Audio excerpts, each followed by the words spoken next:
Welcome to Three Witches and a Druid podcast, a Canadian podcast about paganism in today's modern society.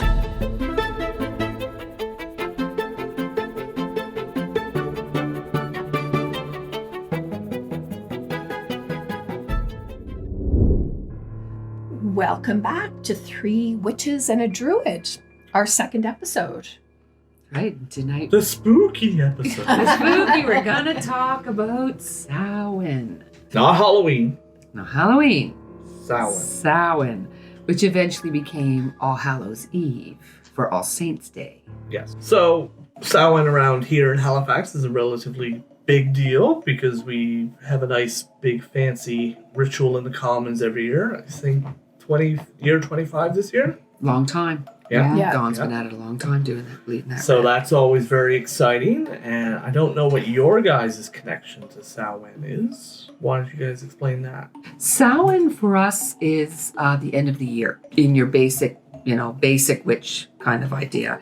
The wheel of the year goes around and around, and at Samhain, God dies. But the goddess, she does not despair because she is pregnant with him. She became impregnated at Beltane. It is the end of the year. If you look back, people didn't really think of like an autumn, so to speak. It was winter, it was planting time, and it was harvest time. And this is the end of the harvest, the last of the vegetables come in and all that. So it is very much the end of the year. The god has died, and it's also time to remember our ancestors. It's a time to be thinking of your ancestors and those who came before you. I do have one funny little story. My very first Samhain ritual when I was just 25 years ago, met up with a group, and the high priest and priestess said, you can invite anyone you wish to our Samhain ritual to remember them. And some, we'll just call them some poor deluded soul, invited in all the victims of ethnic cleansing in the past year. My very first Samhain rit. And needless Just to the say, ones for the past year? yeah. Or just all of them? And this was when the Balkans were on fire back in the 90s. Yes. I was wrecked for 2-3 days afterwards. I was a mess. So that's my funny first time Samhain story. As a hilarious. I was going to say, funny now. Yeah. Not funny then. I went, I thought, what? Sorry, that's a great way to start. But no, Samhain is a time to remember those that come before us. And actually, if you talk to anyone who works in nursing homes or just in general, you look at deaths at this time of year. The death rate is really quite high because the veil between here and the other side is so thin. It's very, very easy to cross over. So it is a time, I know for myself, that you invite, the spirit of your ancestors, you remember them, and you often, a lot of times, you invite them to join you for the evening and that sort of idea. So that's kind of where we are with witches. You guys got something other than that? I always enjoy the inviting them back with their favorite food. Yes, that's a good one. So Samhain is often about eating or sharing these favorite meals. I know we did an ancestors circle recently, and I didn't get a chance to mention this, but I had contacted my brother to see if there was anything that my mom, what her favorite things were, aside from the dark chocolate and red wine. He did come up with something else, and I thought, no, I'm not doing that. Turkey necks and hearts. Now, if I'd had a little bit more time around Thanksgiving, I could have maybe contacted some local butchers and see if they had any extra turkey necks and hearts, but I also was not cooking them. No, Well, that's you know fair. what? You can go to the grocery store at any time and get turkey necks and You can. I did not know that. If you're a vegetarian. I know. I'd have cooked them for you, and then I'd have ate them for you. So there we are. But I did think, that does sound kind of witchy in a stereotypical kind of way. Turkey necks and hearts. And I guess the only other thing, I'm really curious, what you've done in the past. In a general sense, good time for divination. Mm-hmm. Yes, Good because time the for veil is divination. thin. Veil is thin all those around. that goes all the way from games when we were kids, like tarot, and everything else kind of is that. But this would be a good time for that black glass, the mirror, all of those sorts of or things. any message from those who've gone before you. You might need to hear or want to hear. That sort of idea. Now, what about the Druids, Brian? We have our ritual, and as part of the ritual, part of our working is we have a giant feast to pay homage to our ancestors, and we set places at the table for those individuals. And in our case, currently, they have their own table all to themselves. One thing that we've sort of beginning to adopt now is in Druidry, ancestor worship is a major part of it. And instead of necessarily doing individual ancestors, we've begun to create what we call an ancestor box, where you choose people from your heritage, your ancestors, and you sort of place their information in a box for all the grove to learn and share. We have ancestors of the land, we have ancestors of the heart, and we have ancestors of the mind. Ancestors of the land, of course, the people who came before us, who stood on this land. Ancestors of the heart are individuals we may not be related to, but people we would view as our ancestors. And ancestors of the mind are your physical family. Well, it's interesting you say that, because as you were talking about it, I was thinking, oftentimes I've been to Samhain rituals and people have spoken of, someone who's not related to them at all. Maybe it was an author or somebody or an activist, or, the year Nelson Mandela died or something like that. Someone who, a figure that I feel I've mixed those them. up, though. I think ancestors of the heart is family, and ancestors of the mind is those other individuals. Never occurred to me before, Yeah. and I'm stealing that idea. Thank you. Yeah. Take it all you want. We're just so tramping on your traditions there. No, We're going to that's take all right. them away. We have that mindset. So, but for Samhain, a lot of it is ancestors of the heart, your family, that sort of thing. So we take that into consideration. We have a feast. We put food out at the end of the meal. Obviously, if the food has been eaten, we place it outside for others. If it is eaten, we have a whole other slew of problems that we need to deal with. But, the uneaten food is given to the nature spirits and stuff afterwards. Yeah. I have a very interesting little story, if I may, about Samhain. And this was quite a few years ago, and I was working it was back in the 90s again, when things were very, very on fire in the Balkans. And there was a gentleman where I was working. His family, they were refugees from Sarajevo. His children were doing their first Halloween here in Canada, and they were Power Rangers and whatnot. When the next day I said, "So how did your children enjoy their first Canadian Halloween?" "Oh, they loved it, and candy and this, but they were so confused about, what was going on, and it was so different than what we do." And I thought Halloween was kind of a North American-y thing. I said, "Well, what do you do, at Halloween?" He said, "Normally we go to the graves of our relatives, and we clean the graves, and we take them food, and we picnic in the cemetery, and we talk about them, and we put flowers, and if there's someone who has no relatives who are there, we clean their graves and put flowers for them." And I went, "You got to be kidding me."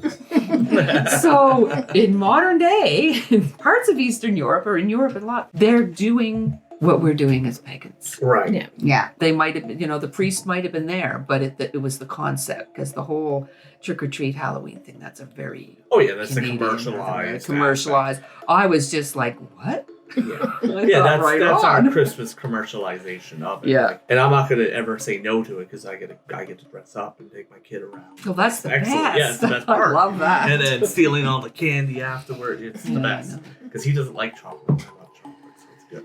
What? Yeah, I gave birth to a child who doesn't like chocolate. So did Gwen. I don't know how it's They were physically not possible. a woman in their last life, obviously. No. No. Last year, though, we had a costume change halfway through the night. We went up the hill. We were coming back to go down the hill, and he wanted to go home and change costumes. So we did. I thought we could just go back up the hill at that point. That's right. No one's gonna know. No one's gonna know who Stop I at the am. places with the best candy.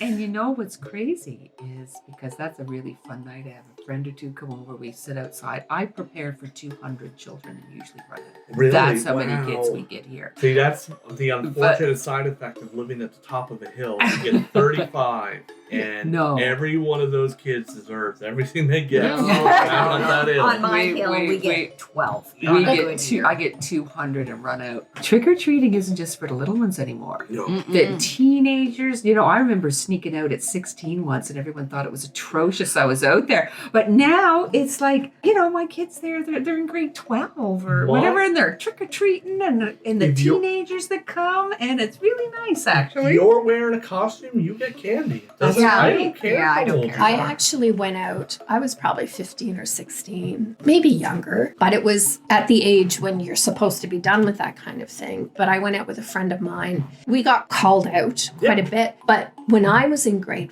5, I had been in the hospital having surgery on Halloween. So all the nurses and nursing students and residents all dressed up and went around the hospital giving all the kids Oh, candy. nice. So when I got to be the age that I was, in quotations, too old to be trick-or-treating, I and a bunch of friends went out. We went trick-or-treating and took it to the hospital. Yeah, we did. I did that when we were 17, 18. Yeah. We got called out a lot. We Yeah. just said, no, this is going Yeah. to the kids at the hospital. And you got your candy, and we dropped it off at the end of the night. And I assume the hospital had done something Yeah. similar the next night or Yeah. something. You're never too old. Yeah. No.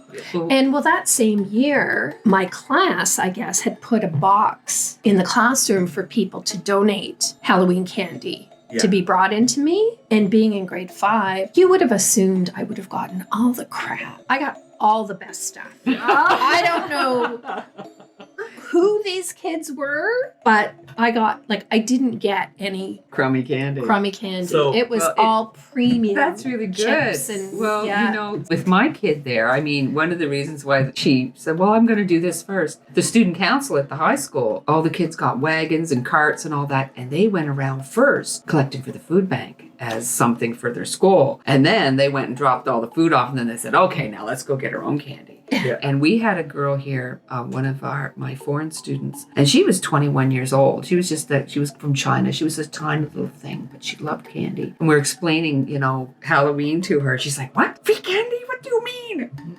Well, they put her in a costume and she went out. She was so damn happy, 21 years old. I said, you're small.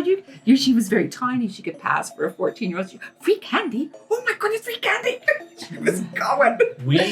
For some reason, growing up, we lived in it was public housing. It was called Dresden Court. So we did that. And my dad, every year, would put us in the car. It'd be me and a couple of other kids from the neighborhood. And he would take us around in PEI to the bootleggers. And PEI, for some reason, had a lot of bootleggers. And my dad knew where they all were.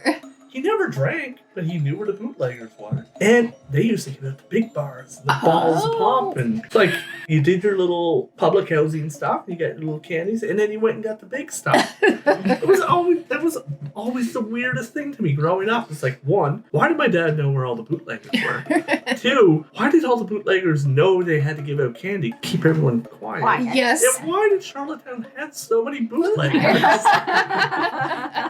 Which is really pretty funny. To this day, I can tell you what houses those were, too. Wow. Probably still something going on. Isn't that interesting? But one of the very interesting things, and I've only ever been to one over the years, is a silent feast for Samhain. I've only ever been to one.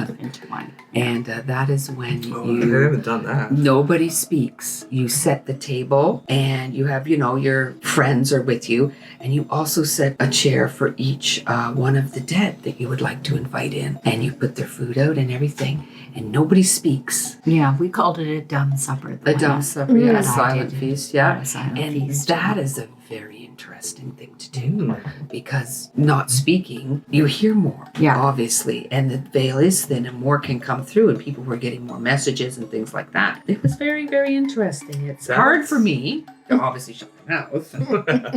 I like that concept, though. I've Yes. never heard of You've never that. been to a No. silent feast? No. That's fascinating. Yeah, and where I was, the woman really liked to prepare, and the chairs for the dead were covered with black cloth, and Wow. oh, it was the All whole deal. Another one was, somebody, I've been to more than one where someone played death, and the names were given to them of the people that they wanted to invite in. There was also pets and everything else, pets that had passed and whatnot, and death came, and death was shrouded and called the names to call the people to the feast. Wow. Very interesting. I Interesting like things this. you can do. Yeah. This give me ideas. Yeah, be careful though. Whoever plays death, you often have a death close to, someone more to you in the year. So you gotta be careful there. Yeah. It was a cat for me. Not fortunately, it wasn't yeah. my husband at the time or my mother or something like that. But you gotta be careful there with Right. that. But yeah, to play death. It is very interesting. You could also it's the Asatru, I think, that have like the Seder, is it? Yes, where somebody is in the chair and they receive messages. You could maybe do that. That's an idea of someone as deaf receiving the messages to give to people. That's very interesting idea as well. Mm-hmm. Have you guys done anything unique like that? I haven't done the death. That sounds fascinating. I played death once. It was a bad mistake. I was young. I was early. I would never volunteer to do it again. Yeah. Yeah, you're right. Anytime where you eat in silence, because that can be another very meditative practice and, focused on where you are and but that means things open up if you're right there and you're in silence and everybody's in silence. You're right. And then, of course, there's ambience and stuff. You're not in a clinically set, well lit, sterile place. And that also affects it. But yeah, it is a very interesting experience. I've often thought if I had the fortitude, the gumption, I guess, to go somewhere to even a monastery or a place somewhere like that, or a Buddhist place or whatever, and spend 6 months in silence would be a very interesting experience. I didn't think I could pull that sort of thing off, and then quarantine happened. I think I was a very extroverted person, and I think I could maybe do it now. I probably wouldn't leave. I think that's my natural state. Yeah. In silence? That's not my natural state. That's why I think it would be a great exercise. And what would you hear and discover? But it's funny because you see those like memes online. It's like, here's a cottage in the woods, or it's like, if you were $1 million, would you go there for a month? It's like, wait, I'm not paying you to go there. Yes. I would pay you. So who's having the silent supper now? So the Druid rituals are often quite similar year to year. We don't change a whole lot, so it's an idea to bring to the group. Yeah, I like that concept. Yeah, ours are generally similar, but have all been very, very different. Right. Different ways of inviting Honoring. honoring the ancestors.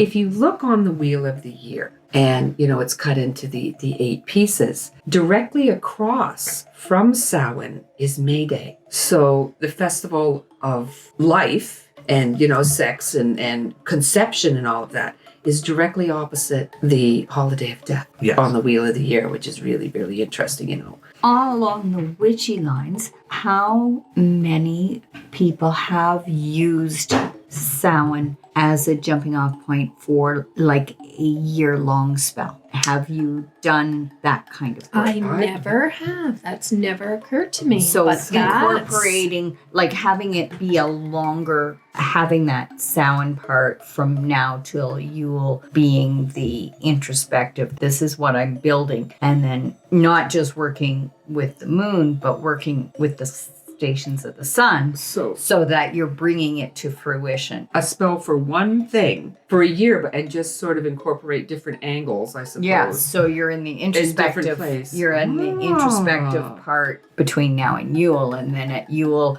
we have the solstice, and then that spell progressing as the year goes around and working with the solar energies. Instead of just, oftentimes you do a spell 3 times, waxing moon, full moon, waning moon. Yeah. But you would do it, 8 times during the year. So would you feel Very that the spell would come to an end the next Samhain, or would it hit a peak, like at May Day, and then progressively begin to wane? No, I think to bring it to completion, and fair enough, I'm curious if people do sort of that May Day here till May Day and then you've hit your peak? Or do you bring it full circle and come right to the end? Like, Well, I think is even that- the waning aspect would be still having to bring it to full circle. Yeah, having You've that. created this thing, and now you need to Now see it you finish. need to see it through. Yeah. Isn't that interesting? And so what kind of things are also worthy of that amount of work? Is that self-healing? Is that working with grief or working with, is that your finances? The budgeting and the thinking about and the, assessing and then as things change, you start working with those solar energies for increasing, If you were using finances, using it wisely. using it wisely, as it investing slows it. down, that kind of idea. That's very interesting. If you had something really big in your life you needed to do, Mm-hmm. even if it was, dealing with, an addiction, or if you did have grief that you had to work through, or if you had a bad divorce, things that take time, that if you were flailing and you weren't sure where to start. It gives And you you're- structure. It gives you structure, and it would also make you think, why isn't this done yet? Why isn't this Yeah. finished yet? Why don't I feel better yet? Geez, I wish I'd have known this 7 years ago. Mm-hmm. Well, I think, That would've been a like you great say, a lot idea. of things are tied to a lunar cycle. Mm-hmm. It's too much to expect of that time period, that time frame. Mm-hmm. And plus lunar energy is wonderful for certain things, but solar energy, Yeah. maybe you really need to shine that active principle, that solar energy on things and tap into that aspect. That would be a very, very interesting thing to do. Or oftentimes people may, training of a witch. You have a book Yes. that takes a whole year, and they probably They do start it that on, Yeah. in on that Samhain. way. Yeah, You yeah. have that preparation night, and then Mhm. as you move from Samhain Yeah. into towards Yule, you're starting your or different journey work, journeying to the underworld all the way to the upper world and Yeah. back down again to see what you can discover. Yeah. That kind of idea would be All very right. interesting. Well, geez, now you're giving me a nice idea. well, exactly. That's the plan, right? Isn't that That's the plan. interesting thing to do? My Lord. Is that something you have done? That is something I attempted, and I got to Beltane and got distracted. It Mhm. was, I had kids at home, and I'm full of excuses. So, but I'm thinking that, my life is really full right now too. But sometimes you just have to commit. Another way to even look at that, you could incorporate so many things into it. Okay, it's Samhain, and this is where we are in the wheel of the year, Mm-hmm. but where's the moon right now? Exactly. And blah, blah, blah. And I mean, you are in the winter. It is a great time, and people think, they hear the word shadow work or dark magic or things like that. It doesn't mean anything bad. It can mean things that are very good, things to look inside of you, things that you need to take care of and all that. And it's a great time to do it. You want to get in that canoe and paddle with the current. Yes, exactly. So it would, a little bit of discipline. There we go. Yeah. Pay attention to, what is the phase of the moon Mhm. and where is the moon? Because a lot of the time people, it's the full moon, let's do a spell for this. But you're trying to do a divination ritual when you're in Aquarius, which is just no good at all. Not happening. You're going, why is this not working? Because there's Why? so many other What things. you am I need to- fighting against? Yes. because right now we're all fighting Mercury retrograde and Mars retrograde, which Yeah. is kicking my butt. Mars retrograde is kicking my butt. That's something out of my range. All I know is that my Mars bar is a Gatorade. So. At this time of the year, you find there's often an uptick in newer witches, newer pagans in general. Because this is the time of the year where a lot of them are sort of discovering themselves, finding their paths in a sense. And if they've heard from a friend, from a friend of a friend of a friend, there's this cool ritual out on the commons, and some people may go just because, it's spooky and it's Halloween. Then they get there and go, well, what is this? This is Yeah. something This that is I wasn't interesting. I like expecting. this. Yeah. And I think part of that might also be this is the time the media will come to the Yeah. local pagan bookstore, Yes. which It always this nobody time of year. ever seemed to want to speak to. So that always felt to me that's when those kinds of news stories would be on the television Yeah, and now I guess online, where people would would see, oh, there is access to more information about this. This is a jumping off point for me. I have done many, this will call you, or this group or that group or something will want you. Oh, can you come talk about this? I've done many talks, or other radio stations, other universities would say, oh, can somebody come talk about this? It's Halloween, and what does this mean to you? And all of that. It's very, very interesting. Right. So Druids, did I miss what Druids? No, you do your ancestor thing, it's the your ancestor, heart, your this, your that. But it's also similar year to year. Similar year to year. That's what I guess that's a big difference between Druids and witches. We're not really big into experimenting. We have rituals written years in advance. Oh well, no. There is power in that though, Yeah, and I love the pageantry and of open ritual that has that theatrical and touches people in those ways. And with Maeve, I know Margot and I have been involved with some really special ones that Maeve has been the key writer of. But there is also power in that doing the same thing over and over again and laying those bricks, right? So that you go through this process and it makes those connections to the divine. We also feel 6 of our 8 yearly rituals we always try to make them as public as possible, but Samhain is the one that's private. Yeah. And this year is actually the first time I think we've ever had guests. We have 2 potential people joining us for Samhain. I think we've been around 16 years and we've never had that. Never done that for Samhain. Yeah. It's the sacred one. It's it's our deepest in a sense. Yes. There is a lot to be said for that, when you say the repetition. Because last weekend, two Sundays ago, I went to church with my parents when I was down there. There's certain parts of that ceremony that are the same every single week. And I can remember them from my childhood and on. And people take a lot of comfort. A lot of comfort. It's, that it's part of them that it is renewed and refreshed every week and really helps them if they're, having communion or mass or whatever the case might be. And that words are all the same and the actions are all the same. And they're really, you're right, there's really a lot of comfort. Yeah. But now you might want to have that. Yeah, well, I want to have a silent dinner. That sounds exciting. It's very interesting. Not great if you got the kids there. No, and that's often a hiccup for us is not great if the kids we are there. often want to involve the kids and they'll participate to a point, but we have a weird situation where we often have, I feel bad because she's moved out west, but we had an atheist pagan for a very long time, an atheist druid, and she just took the kids and it was fine. So we are recruiting an atheist druid at any point to come babysit. What's an atheist? Oh. She just didn't believe in deities. Oh. Yeah, and that's okay. That's okay. Yeah, believes in everything else, just not the deity aspect. Okay, because you can prove a lot of the rest of it with science through quantum physics and this and that. You can prove all of these energies and whatnot through science, but maybe not the deity. Yeah, and it just wasn't for her. And she participated in everything, but I wouldn't say she didn't participate in rituals. She just didn't have quite the same connection as the rest of us. Isn't that interesting? Yeah. Actually, this is a conversation that's come up a little bit online about, because like OBOD allows Christian druids, and OBOD is not hard polytheist where ADF is. Oh, there's Christian witches. Yeah, I say to each their own. Yeah. Personally, I believe that hard polytheism is important in druidry where others don't. So. Yeah. So now we know you're going to be silent feasting. That'd be fun. Well, you think you can talk him into it is the question, or maybe you plan it for next year? I think it would be an interesting community thing. Try and keep a bunch of pagans quiet, though. If it goes beyond your reach where you give them a smack, Well, we Back can just of get the little squirt bottles. There we go.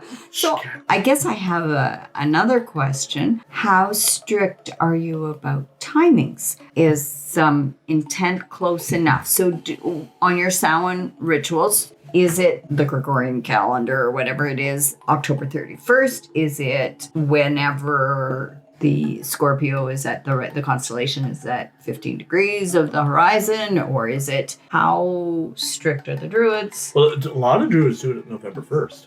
They do it on the 1st, yeah. Now, we've always tried to do it the best weekend closest to the 31st. Understanding that we're a family grove, we all have kids, and all those kids want to go trick-or-treating. This year, the whole grove is coming to our place, and we're all going to go trick or treating together. So Make a part of that Yeah, experience. Fun. and we were talking earlier about how Halloween isn't just for kids. Like, we're all dressing up. Yeah. Like, I have a costume. Karen's That got a is, costume. I'm telling you, I have seen in my neighborhood with 200 plus people, I've seen families all dressed up, and some of them are fantastic. Yeah. Yes. So And the kids are part of it. This one group, they dressed up as the crowd from Aladdin. You should have seen them. And this one dude was wearing one of those hunting bluffs. He was like a swamp creature. And Oh, nice. I've seen parents dressed up wonderful. So this year, Atticus is a dragon, and Karen Excellent. is dressing in a paper bag. Ah. I'm going in very tight pants and a tight shirt. You're and a little- Ronaldo. Yeah, Yeah. that's our costume. Yes. You know what? That's That wonderful. is the most important book a girl will ever read. The most And- important book ever. What was he last year? I can't remember. I was dressed as a knight that wore chainmail, and it was very heavy. And Karen was a princess. I can't remember what he was. I think maybe he was a wizard. Yeah. He went as Harry Potter one year. That was fun. Yeah, I've seen whole Harry Potter families. Oh, from you know what? 13. Last year he It's was just a great. construction worker. Yeah, and Karen was a princess, and I was a knight. Yeah. It's really great, the whole family getting. But this one, I don't know where they got their costumes. They must have paid a fortune for them somewhere online, because you should have seen them. Dad was the genie, and this one was Aladdin, and Zone Wow. was Jasmine, and I think Mom was the tiger. If you can imagine, it was outstanding. I love the Great. swamp creature guy. You know how they fit all that polar fleece underneath the costume and still manage to pull it off. It's Yeah, the- yeah, that's a lot of places they do it in the afternoon. They get the afternoon off school. Americans, a lot of them do that. And Oh. It takes place not after dark. Wouldn't it be nice to be trick or treating and not freezing? A little change the topic a little bit, but you look at how many Halloween movies there are that focus on witchcraft and, Yeah. and pagan practice. Hocus Pocus, for Yeah. well, it's easily one of my favorite movies of all time. Yeah. And obviously, in that, witches are not exactly depicted No, as the but best. it's fun. But It's fun. Isn't there a new Hocus Pocus movie coming there's out? talk of a reboot. I don't know if they'll actually do it. There's a new new craft craft. coming out. Oh, everyone get ready. Yeah. Next Well, that's- gen or something. Next generation craft. It looks. We'll see. We'll see. It looks. Someone said it was a craft on Disney. And it has a bunch of like really bad effects and stuff going on. We'll see if they We'll get see. rid of that. 'Cause Yeah, it we'll was see. not well received online. Ah. That's all right. You gotta love a good Halloween movie, though. I don't like horror movies, though. I mean, the kids have. No, no, I don't do the horror movie. That's too much. Especially nowadays horror movies, they're just gore fests. It's not interesting. Karen loves Halloween movies, but she likes bad Halloween movies. That's what she's into, is bad horror movies. Anything else anyone wants to mention? Again, anybody out there, if you have any questions or comments or something you'd like us to talk about, you can at present email us at mavewitch@eastlink.ca. That's MAEVEWITCH at eastlink.ca. Certainly, we're always happy to hear from people. And if you're telling us we suck, well, I'm not going to reply to you. So there you go. And until next time, everybody, merry meet. Merry part. And merry meet again. Blessed be.